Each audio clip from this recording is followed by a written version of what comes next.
جب بھی امتحانات قریب آتے ہیں تو ہمیں ہر کسی سے یہی بات سننے کو ملتی ہے کہ خوب دل لگا کر پڑھیں، رات دن ایک کر دیں۔ یہ ساری باتیں روایتی طور پر تو صحیح ہیں، لیکن حقیقت اس سے تھوڑی منحرف ہے۔ اگر ہم اپنی سٹڈیز میں زیادہ پروڈکٹیو بننا چاہتے ہیں تو اس کے لیے ہمیں تھوڑا سمارٹلی ایکٹ کرنا پڑے گا۔ تو اس ویڈیو میں ہم 6 ایسی سائنٹیفک سٹڈی ٹپس کے بارے میں بات کریں گے جن کو اپنا کر آپ سمارٹ طریقے سے اپنی سٹڈیز کو بہتر بنا سکتے ہیں۔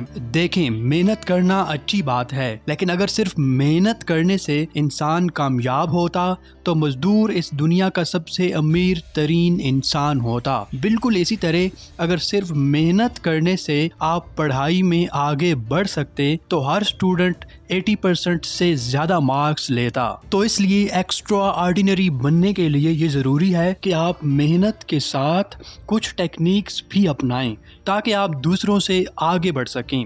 تو بڑھتے ہیں پہلی ٹپ کی طرف، اور وہ ہے do not study at night. یہ بات سائنٹیفکلی ثابت ہو چکی ہے کہ رات کو دیر تک جاگتے رہنے سے انسانی دماغ کی یادداشت کمزور ہو جاتی ہے، اور اس کے ساتھ ہی آپ جسمانی طور پر بھی کمزور ہونا شروع ہو جاتے ہیں۔ تو نیند پوری نہ کرنے کی وجہ سے آپ ہر وقت تھکا ہوا محسوس کرتے ہیں اور دماغ بھی سست ہو جاتا ہے۔ اس لیے جتنا ہو سکے دن کے وقت پڑھائی کریں اور رات کو آرام سے اپنی نیند پوری کریں۔ نمبر 2 ہے when and how to study۔ اس کا مطلب ہے کہ کب اور کیسے پڑھا جائے۔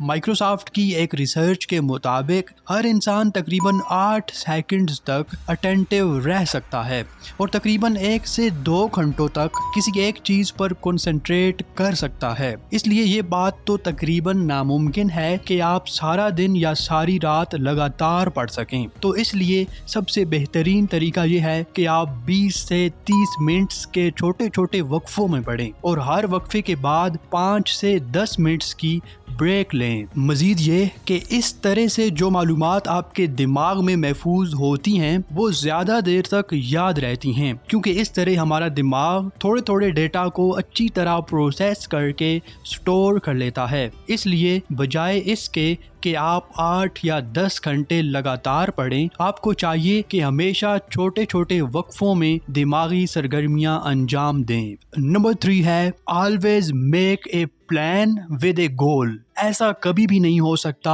کہ آپ نے کتاب کھولی اور پڑھنا شروع کر دیا۔ آپ کے پاس چھوٹے چھوٹے ٹارگٹس ہونے چاہیے۔ مثال کے طور پر ایک دن میں جو ٹاپکس آپ پڑھنا چاہتے ہیں وہ آپ کو دن کو شروع کرنے سے پہلے پتہ ہونے چاہیے، اور اس کے بعد جب آپ کسی ٹاپک کو سمجھ لیں اور یاد کر لیں تو آپ اس قابل ہوں کہ وہی ٹاپک کسی دوسرے انسان کو سمجھا سکیں۔ اس طرح آپ زیادہ اچھے طریقے سے اس مخصوص ٹاپک پر گرپ حاصل کر سکیں گے۔ مثال کے طور پر ایک ریسرچ میں اسٹوڈنٹس کے 2 گروپس بنائے گئے۔ ایک گروپ میں اسٹوڈنٹس کو بولا گیا کہ آپ نے ایک ٹاپک کو صرف سمجھنا ہے، اور دوسرے گروپ کو یہ بولا گیا کہ آپ نے ایک ٹاپک کو اس طرح سمجھنا ہے کہ آپ اس ٹاپک کو اپنے گروپ میں موجود دوسرے لوگوں کو بھی سمجھا سکیں۔ تو جب ان دونوں گروپس کا ٹیسٹ لیا گیا تو گروپ بی یعنی کہ وہ گروپ جس نے ٹاپک کو اس طرح سمجھا کہ وہ دوسرے لوگوں کو بھی سمجھا سکیں گے، کہ گریڈز بہت زیادہ آئے۔ تو اس لیے کسی بھی ٹاپک کو سمجھنے کے بعد کسی دوسرے انسان کو سمجھانے سے